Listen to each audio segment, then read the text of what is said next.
1,000 pages have been released, and now historians are poring over the reports to see what hasn't already seen the light of day.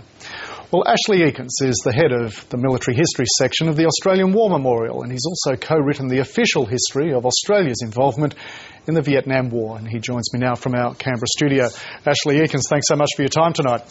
Good evening. How are you, Scott? I'm very well, thank you. Just how significant politically and historically were the Pentagon Papers and what they told about how the US was doing in the Vietnam War? They were, without a doubt, a revelation, Scott. 40 years ago, when that material came out, there wasn't the abundance of records available. And I guess for the past 4 decades, there wouldn't be a major or substantial book written on Vietnam that didn't in some way make use of some or all of the documents that the researcher could find that were relevant to the topic. Just how vast was the gulf between what was being said or uttered by politicians publicly and what this enormous study suggested what was going on?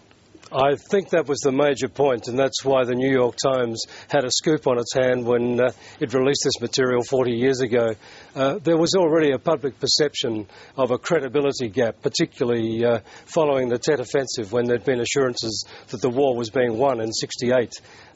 This material really led great rise to the perception that much of what the public had been told was deceptive. There was much of the strategy and the ongoing operations of the war that had been kept in the dark, and that quite misleading statements had been given to the American public about how the war was being prosecuted, what the chances were for success, and where the war would go to in the future.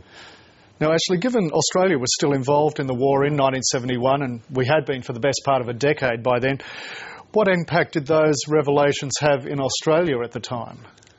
I think the release of that material in the New York Times lit a very fast fuse that travelled right around the world, in fact. And here in Australia it was received with alacrity by some journalists and particularly some anti-war campaigners who had for a long time had doubts about the way in which the Australian troops had first been committed by the Menzies government in April of 1965. And this seemed to lend weight to the belief that there was something phony about the so-called request from South Vietnam.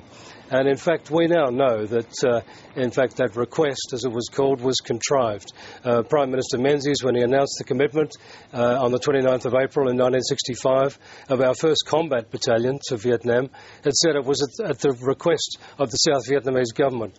We now know that request was, as the critics said after the release of the Pentagon Papers, manufactured.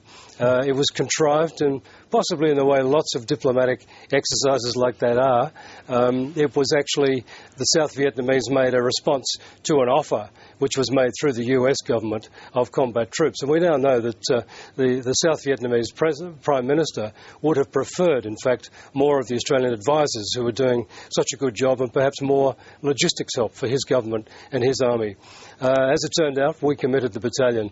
And the issue of the request tended to dominate much of the debate in Australia for the ensuing decades, and is still brought up today. In fact, it overshadows the much more important issue of the actual decision, how that was made by a handful of men in Cabinet without much consultation with the public at all. Do we know just how much has been released now, 40 years on, with this official release, and what revelations, if any, have been brought out and seen the light of day so far as historians the world over pour through these 7,000 pages? I imagine scholars are going to be working hard and late into the night trying to answer those questions. I've found that it's almost impossible to download the particular sections that I wanted to see. It's so slow. That's possibly because of the amount of usage it's getting at the moment. But look, there is still stuff to be found, I'm sure. There might be some revelations. The National Archives in America claim that some 34% more documents than have been available before are here in this massive collection of 7,000 pages. 4,000 of those pages are documents and about 3,000 assessment or analysis by the strategic analysts of the day. A team of some 36 people put this collection together when it was the secret undertaking of writing a really in-time history of the Vietnam War. It's always been a difficult collection of material to use. Much of it is sporadically put together. It's sometimes diffused. It lacks connection with some of the other more important documents, like those of the President or the State Department. But still, it's always been a very valuable collection. Perhaps this new material will add to it and perhaps even give it a greater coherence, which it's always tended to lack. As a historian, what parallels do you see with what happened then in regard to the Pentagon Papers and the Vietnam War and the recent leaking by WikiLeaks of documents pertaining to the Afghanistan and Iraq conflicts? There are some parallels. There's some very important differences too. It's probably no accident that Daniel Ellsberg, the man who was the defence analyst who was responsible for leaking the material to the New York Times, who then, through the author journalist then, Neil Sheehan, put it together and published it. It's no accident that Ellsberg has been a supporter of Sauvage, of course, and I think we've probably yet to see what further complications there'd be. But I think one of the important differences is that Ellsberg monitored what he released. He was aware that there were 4 volumes amongst the 47 volumes that dealt with the secret diplomacy. And Ellsberg had turned against the war, as had most of his countrymen by then, or the vast majority of them in any case. And he was certain that those volumes shouldn't be released because they could actually jeopardise the ongoing secret peace negotiations that were underway. They will only be released for the first time now in full, and I'm sure they will contain some revelations. Why do you think it has taken so long, given those leaks all those years ago, now the official release and declassification? I think the anniversary was probably a convenient one.